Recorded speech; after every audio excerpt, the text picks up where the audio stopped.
Perjuangan bangsa Indonesia dan semangat kebangsaan menuju kemerdekaan.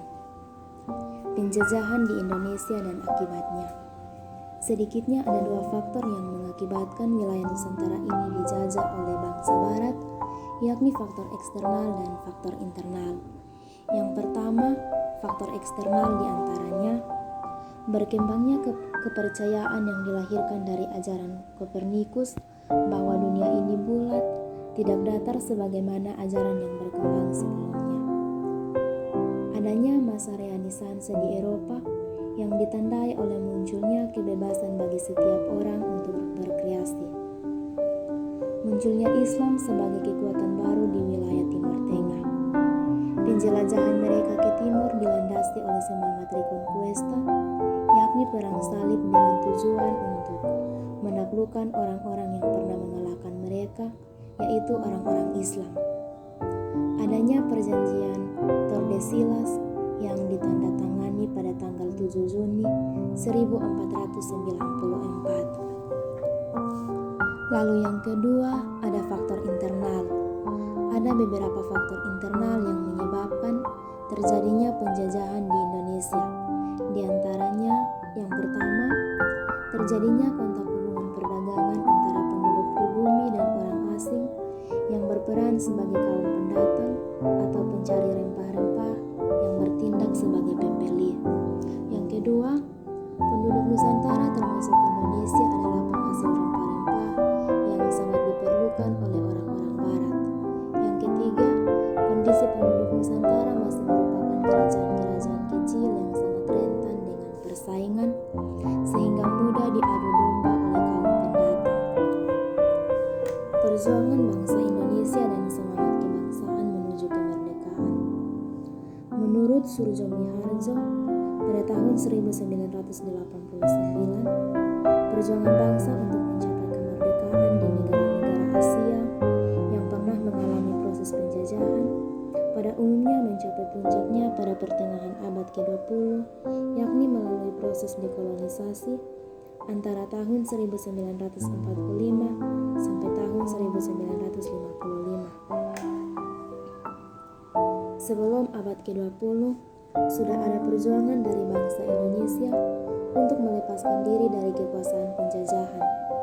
Perjuangan untuk melepaskan diri dari kumpulan penjajah telah dilakukan di berbagai daerah di Nusantara jauh sebelum abad ke-20. Hanya perjuangannya belumlah bersifat nasional atau kebangsaan untuk membentuk suatu negara bangsa. Hampir semua orang yang ada di wilayah Nusantara ini pernah merasakan bagaimana sakit dan penderitaan selama dalam alam penjajahan. Misalnya, pengalaman penderitaan selama diterapkannya peraturan tanam paksa atau kultur stelsel oleh Van de Boas pada tahun 1828, seorang gubernur jenderal kepercayaan Ratu Wilhelm I dalam pemerintahan Hindia Belanda. Dalam praktiknya, ternyata banyak penyimpangan atau penyelewengan yang sangat memberatkan rakyat. Rakyat diperas bukan hanya tenaga melainkan juga kekayaannya, sehingga mengakibatkan banyak sekali rakyat yang jatuh miskin. Lalu muncul pula suara-suara yang ingin membela rakyat jajahan di Nusantara. Orang-orang yang menaruh simpatik atas penderitaan rakyat di Nusantara itu adalah sebagai berikut. Yang pertama, Baron van Hove. Yang kedua, Eduard Dawes Dekker, dan yang terakhir, Deventer Mr. van Deventer. Pemerintah Belanda akhirnya menjalankan politik balas budi, terbukti dengan dibangunnya sekolah-sekolah, rumah sakit, irigasi. Namun, ternyata bukan untuk kepentingan rakyat Indonesia, melainkan hanya untuk kepentingan Belanda sendiri. Sejak inilah muncul kesadaran berbangsa dan bernegara bagi rakyat di Nusantara yang sama-sama ada dalam penjajahan. Akap Prigodingo membagi masa perjuangan kebangsaan di Indonesia atas 5 dimensi, yakni yang pertama, pergerakan politik, yang kedua, pergerakan serikat pekerja. Yang ketiga, pergerakan keagamaan. Yang keempat, pergerakan wanita. Dan yang kelima, pergerakan pemuda. Tantangan bangsa Indonesia di era reformasi dan pasca reformasi. Era reformasi telah menimbulkan krisis yang bersifat multidimensi. Krisis berawal dari krisis kepercayaan terhadap pemerintah yang dalam pelaksanaan pembangunan oleh Orba yang berkuasa selama 32 tahun telah mengakibatkan terpuruknya kondisi ekonomi nasional hingga kini belum pulih. Secara khusus telah memberikan dampak pada kehidupan perempuan Indonesia yang dapat dinilai sebagai suatu hambatan maupun sebagai suatu peluang adanya penurunan kesejahteraan secara nasional, telah mendorong wanita untuk berperan serta dalam membantu kesejahteraan keluarga, perlu mendapat perhatian dan dukungan yang positif. Lalu ada pandangan Islam tentang penjajahan dan pentingnya membela dan mempertahankan bangsa dan negara. Membela negara bisa digolongkan sebagai salah satu jihad dalam pengertian yang luas. Terlebih ketika hal itu dilakukan dalam rangka membela hak-hak kaum muslimin khususnya dan nilai-nilai kemanusiaan pada umumnya. Oleh sebab itu, upaya setiap warga negara untuk mempertahankan Republik Indonesia terhadap ancaman baik dari luar maupun dalam negeri menjadi sebuah keniscayaan untuk eksistensi bangsa.